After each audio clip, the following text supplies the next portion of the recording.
শাৰদীয় শুভেচ্ছা জনালোঁ। শ্ৰী শ্ৰী ভূতনাথ মন্দিৰ যোগীপুখুৰী থানত একাদশ বাৰ্ষিক শ্ৰী শ্ৰী জগাধাত্ৰী পূজা অনুষ্ঠিত হ'ব। মাত্ৰ মাজত এদিন আছে। আমি সমূহ ভক্তপ্ৰাণ ৰাইজক এই জগাধাত্ৰী পূজা উপভোগ কৰাৰ কাৰণে এই চেনেলৰ জৰিয়তে আমি সমূহ ৰাইজক আমন্ত্ৰণ জনালোঁ। ভূতনাথ মন্দিৰটি 1997 চনতে স্থাপিত হৈছিলে আৰু ইয়াত খনন কাৰ্য যেতিয়া চলিছিল আৰু খনন কাৰ্যৰ পৰা ইয়াতে বহুতো ভাস্কৰ্য ওলাইছে আৰু কামৰূপৰ যেতিয়া বিদ্ৰোহ হৈছিল এই কামৰূপৰ বিদ্ৰোহত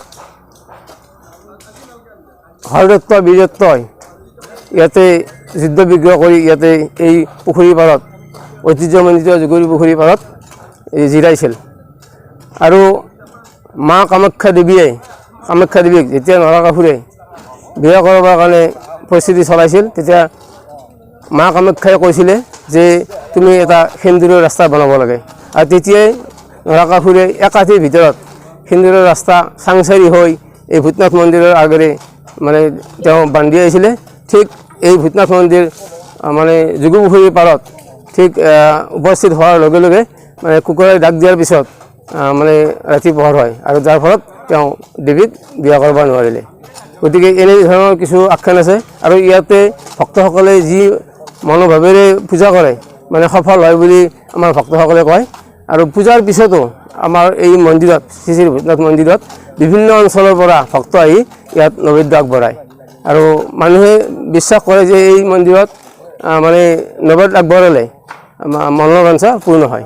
গতিকে এইখিনিয়ে আৰু সমূহ ভক্তপ্ৰাণ ৰাইজক আজি এই পুনৰবাৰ শাৰদীয় শুভেচ্ছা জনাই সামৰিছোঁ। আমি সকলোকে শাৰদীয় সম্ভাষণ জনাইছোঁ।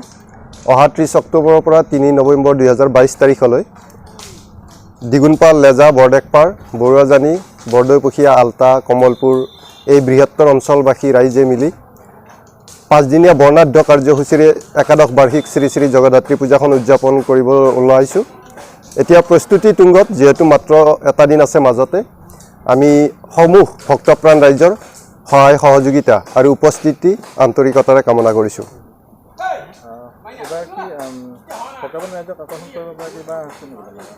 ভক্তপ্ৰাণ ৰাইজক আকৰ্ষিত কৰিবলৈ আচলতে আমি সপ্তমীৰ পৰা নৱমীলৈ 3 দিন নাম দল আমন্ত্ৰণ কৰিছোঁ আৰু এয়াই মুখ্য আকৰ্ষণ হ'ব। শাৰদীয় শুভেচ্ছা জনালোঁ। শ্ৰী শ্ৰী ভূতনাথ মন্দিৰ যোগীপুখুৰী থানত একাদশ বাৰ্ষিক শ্ৰী শ্ৰী জগাধাত্ৰী পূজা অনুষ্ঠিত হ'ব। মাত্ৰ মাজত এদিন আছে। আমি সমূহ ভক্তপ্ৰাণ ৰাইজক এই জগাধাত্ৰী পূজা উপভোগ কৰাৰ কাৰণে এই চেনেলৰ জৰিয়তে আমি সমূহ ৰাইজক আমন্ত্ৰণ জনালোঁ।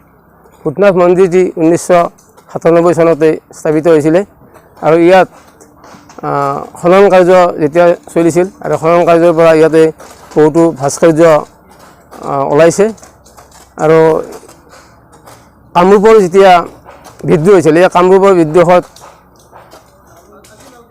হৰদত্ত বীৰদত্তই ইয়াতে যুদ্ধ বিগ্ৰহ কৰি ইয়াতে এই পুখুৰী পাৰত ঐতিহ্যমণ্ডিত যোগী পুখুৰী পাৰত জিৰাইছিল আৰু মা কামাখ্যা দেৱীক যেতিয়া নৰকাসুৰে বিয়া কৰাবৰ কাৰণে পৰিস্থিতি চলাইছিল তেতিয়া মা কামাখ্যাই কৈছিলে যে তুমি এটা সেন্দুৰৰ ৰাস্তা বনাব লাগে আৰু তেতিয়াই নৰকাসুৰে একাঠিৰ ভিতৰত সেন্দুৰৰ ৰাস্তা চাংচাৰি হৈ এই ভূতনাথ মন্দিৰৰ আগেৰে মানে তেওঁ বান্ধি আহিছিলে।